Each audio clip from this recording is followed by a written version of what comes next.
പറക്കോട്ടുകാവ് താലപ്പൊലിയോടനുബന്ധിച്ച് പാമ്പാടി ദേശത്തിന്റെ ബ്രോഷർ പ്രകാശന കർമ്മം നടന്നു. പാമ്പാടി മന്നം ഭദ്രകാളി ക്ഷേത്രത്തിൽ വെച്ചാണ് പ്രകാശന കർമ്മം നടന്നത്. പാമ്പാടി മന്നം ഭദ്രകാളി ക്ഷേത്രത്തിൽ വെച്ച് നടത്തിയ ചടങ്ങിൽ പാമ്പാടി ദേശം പ്രസിഡന്റ് ടി വി ദിനേശ് അധ്യക്ഷനായി. പാമ്പാടി ദേശം സെക്രട്ടറി ടി പി രാമചന്ദ്രൻ സംസാരിച്ചു. കൃഷ്ണകുമാർ പൂലേരി വിഷയാവതരണം നടത്തി. ക്ഷേത്ര സന്നിധിയിൽ വെച്ച് പാമ്പാടി ദേശം രക്ഷാധികാരി എം വി അശോകൻ വാര്യർ ദേശത്തിലെ മുതിർന്ന വ്യക്തിയും മാർഗദർശിയുമായ പ്രഭാകരന് ബ്രോഷർ നൽകി പ്രകാശന കർമ്മം നിർവഹിച്ചു. പറക്കോട്ടുകാവ് ക്ഷേത്ര ഉപദേശക സമിതി പ്രസിഡന്റ് മുരളീധരൻ, ഗ്രാമപഞ്ചായത്ത് വൈസ് പ്രസിഡന്റ് ഷീല പണിക്കർ, വിവിധ ഗ്രാമപഞ്ചായത്ത് അംഗങ്ങൾ, പാമ്പാടി ദേശം ട്രഷറർ കെ പി വിജയകുമാർ തുടങ്ങിയവർ സംസാരിച്ചു. ദേശവാസികൾ, ഭക്തജനങ്ങൾ തുടങ്ങിയവർ ചടങ്ങിൽ സന്നിഹിതരായിരുന്നു. തുടർന്ന് ചുറ്റുവിളക്കം നടന്നു.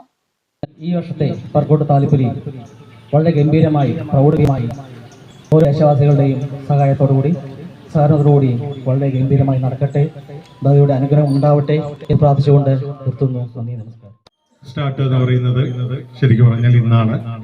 നമ്മുടെ ബ്രോഷർ പ്രകാശനത്തോടു കൂടിയായിട്ടാണ് നടക്കുന്നത്.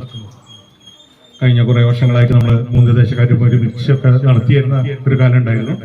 കഴിഞ്ഞ വർഷവും ഈ വർഷവും ഇപ്പോൾ അതിന് സാധിക്കാത്ത ഒരു അവസ്ഥയാണ്. കാരണം വെച്ചാൽ പലപ്പോഴും ഒരു ബ്രൗഷർ ഇറക്കുക എന്ന് പറഞ്ഞാൽ അതിന്റെ ബുദ്ധിമുട്ട് എന്താണെന്നുള്ളത് കമ്മിറ്റിക്കാർക്ക് തീർച്ചയായിട്ടും അറിയാം. അതിലേക്കുള്ള